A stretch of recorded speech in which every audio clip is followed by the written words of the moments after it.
everybody, happy Saturday afternoon and happy Labor Day weekend. In honor of Labor Day, I am making my grandmother's no recipe potato salad. It's kind of a joke because we all love her potato salad, and I would ask her like, oh, you have to give me the recipe, and it's one of those things that she doesn't cook by recipe, she just knows how to make it. So as a joke, she wrote down for me her I don't know if you can read it, her Nanny's no recipe potato salad. So now that she's passed on the recipe, I was going to share with you guys how to make it. It's pretty simple to make, and there really isn't a recipe. So I'm going to get things set up on the Facebook live feed, and then we'll jump into making this potato salad. Anybody catch the U of H game earlier? That was a really good game.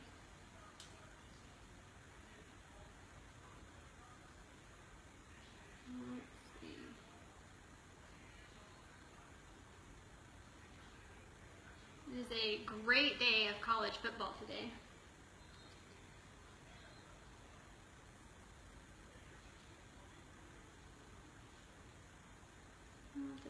There I am. Alright, let's share.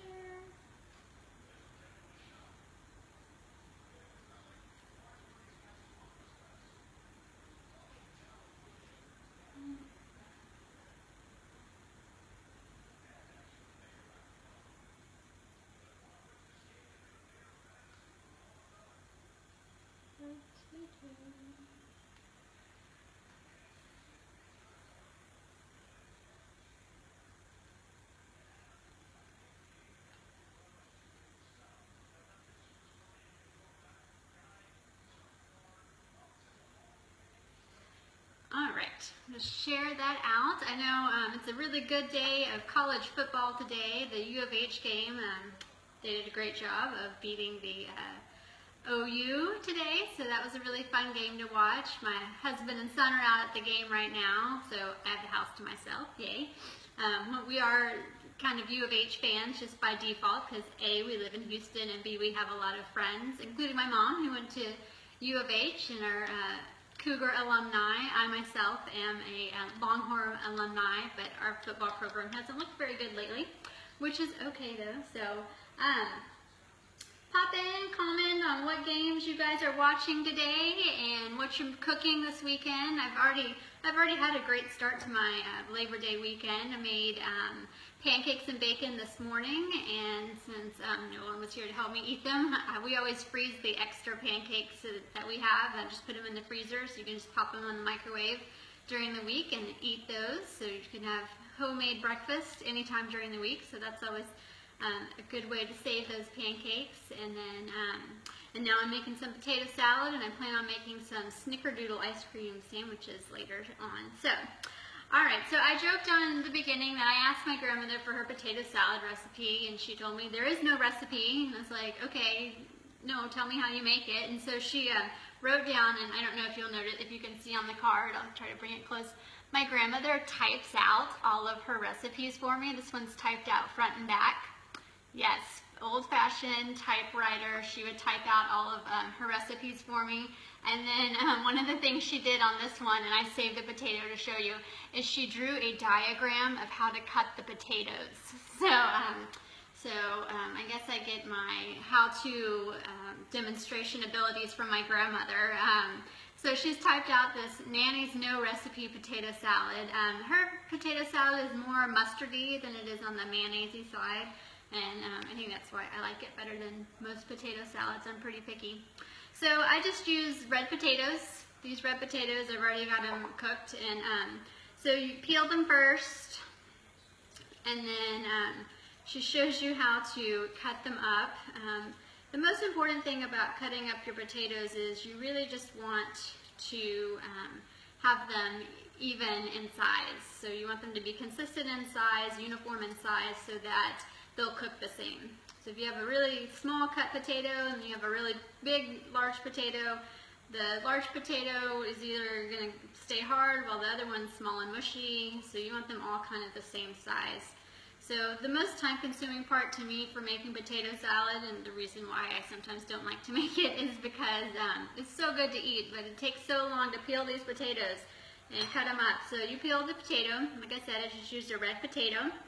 And then cut it in half per the diagram that my grandmother gave me. So you cut it in half, and then from there you cut it into, I cut mine into thirds, and then from there I cut it again, cut the thirds into half, and then flip them over, and then cut it again, and then you end up with squares that are about this size right here, these little squares.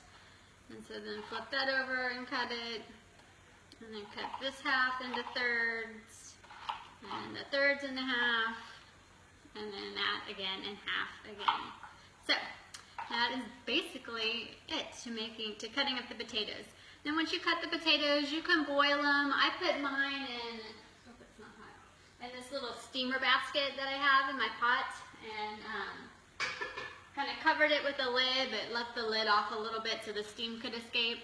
And then you cook them for about 20 minutes. You want them to get soft enough to where, ooh, I'm throwing potatoes, to where they are, I'm really throwing potatoes, so that they're soft.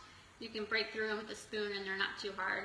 Sometimes I don't have much patience and I try to get them out too early. But so from there, you put all your potatoes and strain them, drain all the water off, however you cooked them, if you boiled them or if you steamed them.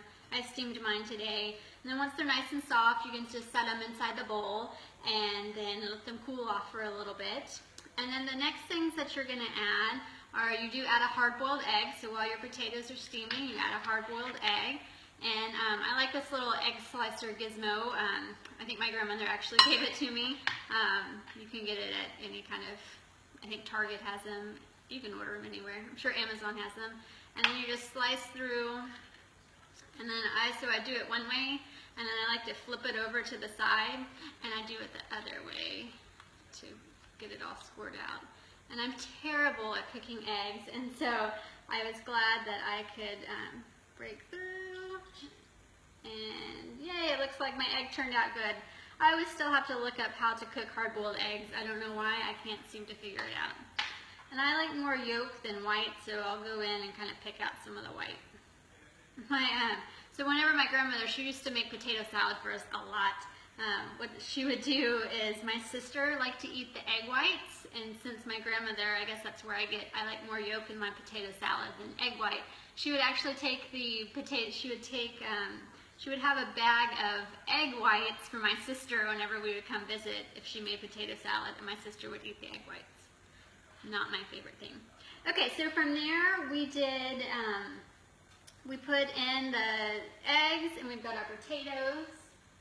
I'm going to rinse off my hands some. And I'm not being able to see this. Okay. There we go. Now I can see the comments. Oh, I see Stacy's watching. Hi, Stacy. Okay, so from here, this is where it gets kind of tricky because there's no measurements. While my grandmother did write a bunch of directions on how to cook your eggs, and how to do other things, and how to boil the eggs, and how to do the potatoes. She did kind of give me, so we're going to mix the mayonnaise, and you're going to mix the mustard, about 2/3 mayonnaise and 1/3 mustard. So mustard's pretty strong, so it kind of overpowers things. So, and then add to the potato mixture and blend well. And she says, now you know why I said there's no recipe. Depends on the amount that you want. So I've used about 10 potatoes, I think, today to make this one. And just depending on how big of a crowd you have and how many people actually eat potato salad. So, and since I don't like to measure things very much, I just kind of squirt it in. And then I'll squirt in my mayonnaise, my mustard. I don't know if you can see. And then I'll just start mixing it together and kind of see what we end up with. I definitely don't have enough going yet. So do you guys prefer more mayonnaise-y or more mustardy potato salad? I'm on the mustardy team. But like I said, you put in more mayonnaise because it's going to just kind of take on the flavor, whatever's around it. And then the mustard is pretty strong flavor. looks like I got it. So you kind of tell by color, and then I'll also taste it as I go. And I usually have my husband will taste some for me as well as we, once I get the salt and pepper in, I always give him a spoon so that he can taste and see if it meets the standards or not, if I've done a good job. So as you can see, since the potatoes are soft, they'll kind of start to take on like a creamy texture as you mix in the mayonnaise and mustard. And mix that egg in there.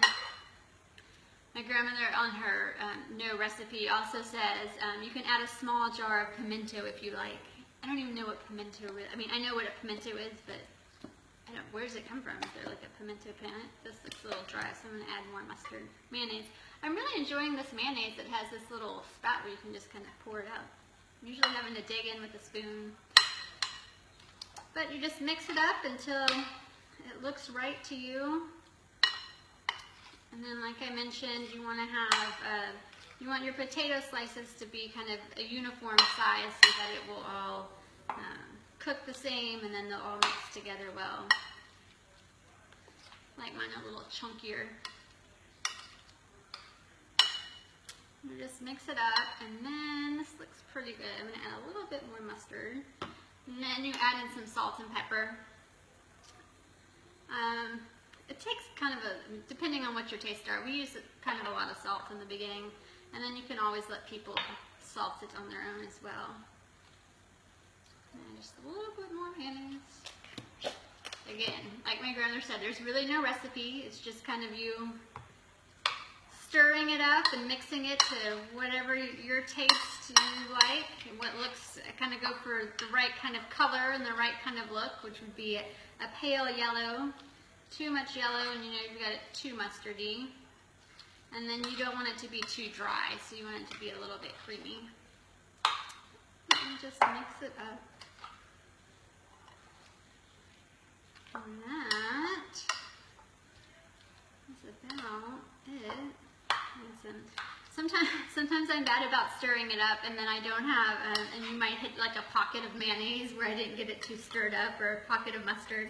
So I always try to do a better job of stirring and try to mix it up better so you don't hit that weird pocket of stuff there. And I'm going to add a little bit more salt. And see now, if my husband were here right now, I would hand him a spoon. I usually keep a couple spoons nearby, and then have him taste it to kind of see if the mixture is just right. That's so good. I think he would approve. Just the right amount of salt, just the right amount of pepper. And then so you can make this ahead for a barbecue, get together, whatever, and just put it in the fridge. And then I like mine about room temperature, so I'll set it out for a little bit, about 20 minutes before we're going to serve it. And again, if you're having like a picnic outside or something, you saw we put quite a bit of mayonnaise in here, so you don't want to leave it sitting outside in the heat. Maybe with the food safety standards about 3 hours, but with the mayonnaise, I would only let it sit out for like an hour or two, and then you can tell people, hey, I'm putting the potato salad in the fridge. If you want some, you can come get some. So that is my grandmother's no recipe potato salad. And then I did, she usually for presentation purposes, she'll add some paprika on top. And it just makes it look pretty, and then it's not so, see, ooh, doesn't that look pretty? It's just not so yellow. I hate when things are all the same color. So that is my grandmother's no recipe potato salad. You can see now why it doesn't have a recipe. So it's basically the red potatoes, and you just cut them up, steam your potatoes, let them cool for a little bit, add some mayonnaise and mustard, and then salt and pepper, and then paprika on top, and that's about it. So I may or may not, I said I was going to go ahead and make some snickerdoodle ice cream sandwiches this weekend as well. So depending on when I decide to make those, I might make them here on Facebook Live, and I'd love for you to join me. But I hope you guys have a great Labor Day holiday weekend, and enjoy some time with your family, and enjoy some good food.